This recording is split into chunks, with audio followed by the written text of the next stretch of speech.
आत्मा का स्वतंत्र अस्तित्व भी है। यह एक विशेष अवस्था होती है जब आत्मा अपनी नितांत शुद्ध अवस्था प्राप्त कर परमात्मा स्वरूप हो जाती है।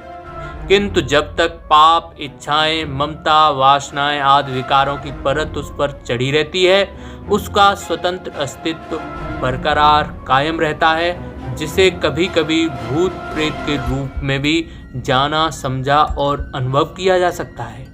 इंग्लैंड के डॉक्टर मॉर्टन प्रिंस ने मिस बोचेन नामक लड़की की परीक्षा करने के बाद अपना यह मत व्यक्त किया कि भूत जैसी कोई वस्तु अवश्य संभव है जो गतिशील हो सकती है। इस लड़की की दशा कभी कभी बड़ी विचित्र हो जाती थी। कई बार उसे दर्द होता था और कुछ देर उसकी विचित्र स्थिति रहती थी, फिर भी वह भली सी हो जाती थी, किंतु उसके सब क्रियाकलाप बदल जाते थे। उस समय वह अपना नाम बोचैम्प न बताकर सैली बताया करती थी और परिवार वालों को बहुत तंग करती थी। कई ऐसे पत्र लिख देती थी जिसके विषय बोचैम्प से संबंधित ही नहीं होते थे। बाद में उस लड़की की परेशानी बढ़ जाती थी। इसके बाद जब सैली चली जाती थी तो बोचैम्प का व्यवहार फिर पूर्व जैसा ही हुआ करता था। इससे यह सिद्ध होता था कि बोचैम्प के अंदर सैली की आत्मा निवास करती थी और वही बोचैम्प से हटकर उसकी रुचि से भिन्न स्वरूप में कार्य किया करती थी। इसी प्रकार की दूसरी घटना इंग्लैंड में ही रेवरेंड एंसिल बोर्न नामक एक ईसाई प्रचारक ने एक हलवाई के यहाँ नौकरी करके एकाएक लोगों को हैरत में डाल दिया। क्योंकि रेवरेंड एंसिल बोर्न एक ईसाई प्रचारक थे और वह पादरी का कार्य करते थे, लेकिन अचानक ही उन्होंने एक हलवाई के यहाँ नौकरी कैसे कर ली। लोगों ने उनसे कहा कि आप पादरी होकर यह काम करते हैं, चलिए अपने निवास स्थान में अपना काम करिए। तो वह बिगड़कर बोले, मेरा नाम एंसिल बोर्न नहीं, एजे बोर्न है, मैं तो हमेशा से नौकरी करता हूँ। कुछ दिन बाद ब्रोन फिर ईसाई प्रचारक का काम करने लग जाते थे और इस बीच उन्होंने मिठाई की दुकान पर उस हलवाई के यहाँ क्या काम किया था इसका उन्हें बिल्कुल भी स्मरण नहीं रहता था। वे बताया करते थे, क्योंकि मेरा अस्तित्व ही न जाने कहाँ खो जाया करता था। यह तो बाद में पता चला कि एवे ब्रोन नामक एक व्यक्ति पहले किसी हलवाई की दुकान पर काम करता था, पर कुछ दिन पूर्व उसकी मृत्यु हो गई थी और उसकी आत्मा पादरी रेवरेंड एंसिल बोर्न के शरीर में प्रवेश कर जाती थी। पादरी महोदय उस अवधि में जो कुछ बोलते, खाते, पीते रहे, वह बोर्न के स्वभाव से बिल्कुल मिलते जुलते थे, जिसका कि उन्हें बिल्कुल भी ज्ञान नहीं था। समझा जाता है कि इस अवधि में उनके शरीर पर उसकी प्रेतात्मा ने अधिकार कर लिया था। दोनों अवस्थाओं में वे पूर्ण स्वस्थ थे, मस्तिष्क भी ठीक था, वे एक विश्वसनीय व्यक्ति थे।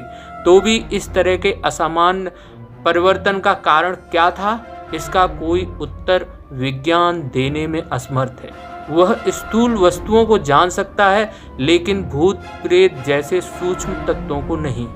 कविवर गजानन मुक्तिबोध के संबंध में उनके अनेक मित्रों का और धर्मपत्नी का ही ख्याल नहीं था कि वे प्रेत बाधा के शिकार हो गए हैं, वरन दिल्ली के सर्वश्रेष्ठ चिकित्सक डॉक्टर विंग ने भी यह स्वीकार किया कि उन पर तीव्र से तीव्र औषधियों का कोई प्रभाव ही नहीं परिलक्षित होता था।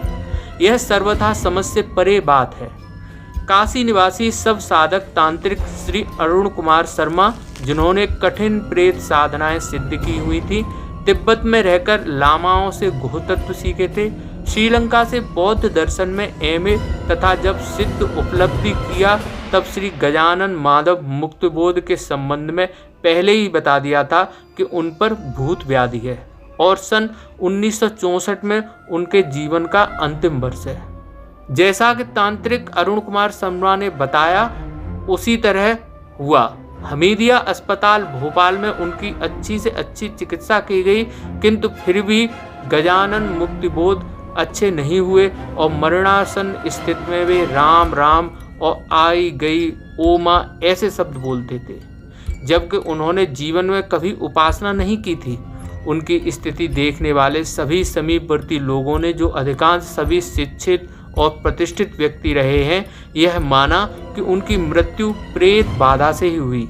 उनके निधन और दाह कर्म की सूचना रेडियो से बड़े दुख के साथ दी गई थी। इसी तरह अमेरिका के कैलिफोर्निया शहर की एक घटना इस प्रकार है। इंडावरी नामक मोहल्ले में एक भुतहा मकान था। कोई भी उसमें रहने के लिए तैयार नहीं होता था। एक बार 4 विद्यार्थी आए और उन्होंने भूत की मान्यता को मिथ्या भ्रम कहकर मकान किराए पर ले लिया।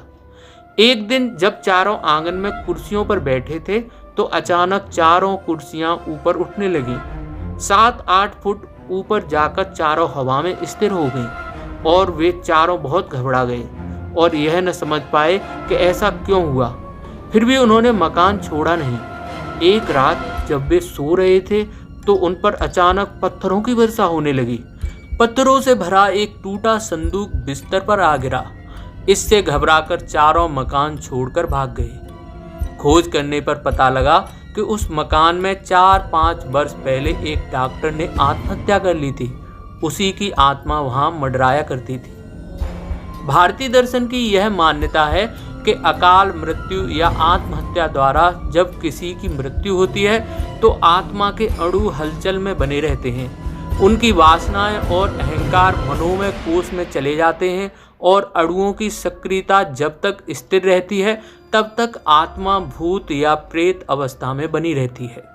इस प्रकार की आत्माएं जीवित प्राणियों पर अपना प्रभाव डाल सकती हैं, पर केवल उन्हीं पर जिनकी इच्छा शक्ति और मनोबल उससे कमजोर हो।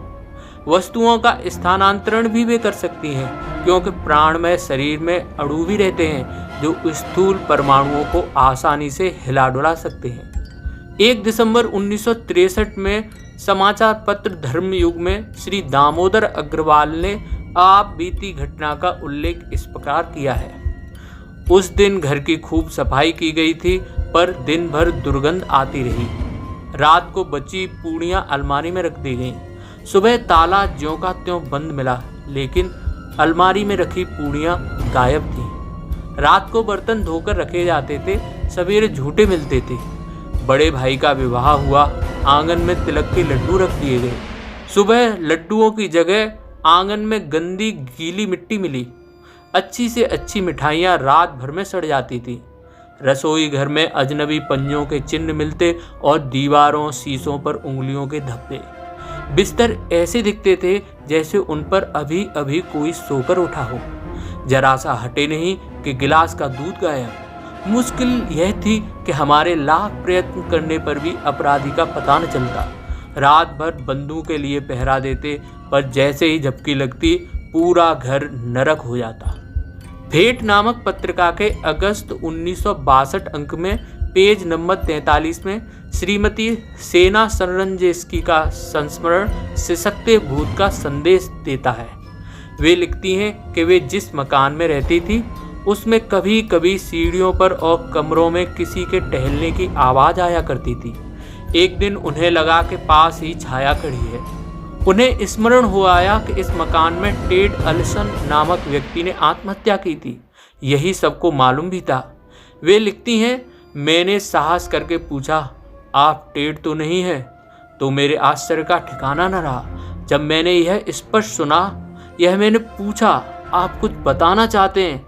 पर इससे पूर्व के कोई उत्तर सुने वह छाया गायब हो गई और फिर कई दिन बाद आई। मुझे लगा कि वह कुर्सी पर बैठ गया है। मैंने फिर साहस करके पूछा, आप सिसकते क्यों हैं? क्या आप कुछ कहना चाहते हैं? इस बार उस छाया ने उन्हें बताया, मैंने आत्महत्या नहीं की थी। किसी जहरीली औषधि के भूल से सेवन से यह दुर्घटना हुई। आप मेरी धर्मपत्नी को कहना, मैं अपनी बच्चियों को बहुत प्यार करता हूँ। इसके साथ ही वह आत्मा वहाँ से चली गई। बाद में मैंने श्रीमती टेड से बातचीत की तो उन्होंने बताया कि निसंदेह वे अपने साथ इंसुलिन की शीशी रखते थे और उसी के द्वारा उनकी मृत्यु हुई थी। उस दिन के बाद वहाँ कोई आत्मा नहीं आई। अमेरिका, जर्मनी, ब्रिटेन, जापान और भारत में ऐसे अनेक प्रयोगकर्ता हैं जो इस तरह मृतात्माओं से संपर्क साधते हैं और उन अज्ञात बातों का पता सही सही लगा लेते हैं। सर ओलिवर लॉज, डॉक्टर पील, सर आर्थर कानन डायल, डॉक्टर अलकाट और भारत में प्रोफेसर वीडी ऋषि जो इंदौर के भूतपूर्व रिटायर्ड सेशन जज थे, ऐसे प्रयोग करते रहे हैं। इन सारी घटनाओं को अप्रमाणिक नहीं कहा जा सकता, उनसे आत्मा के अस्तित्व की ही पुष्टि होती है। खराब आत्माएं जिस प्रकार भूत और प्रेत योनियों में जाती हैं, भारतीय दर्शन की यह मान्यता है कि उसी प्रकार उत्कृष्ट कोटि की आत्माएं अपना अधूरा काम पूरा करने के लिए पुनर्जन्म ग्रहण करती हैं। एक से कार्यों का संचालन और एक सी परिस्थितियों में जीवन का प्रादुर्भाव उक्त मान्यता की पुष्टि करता है।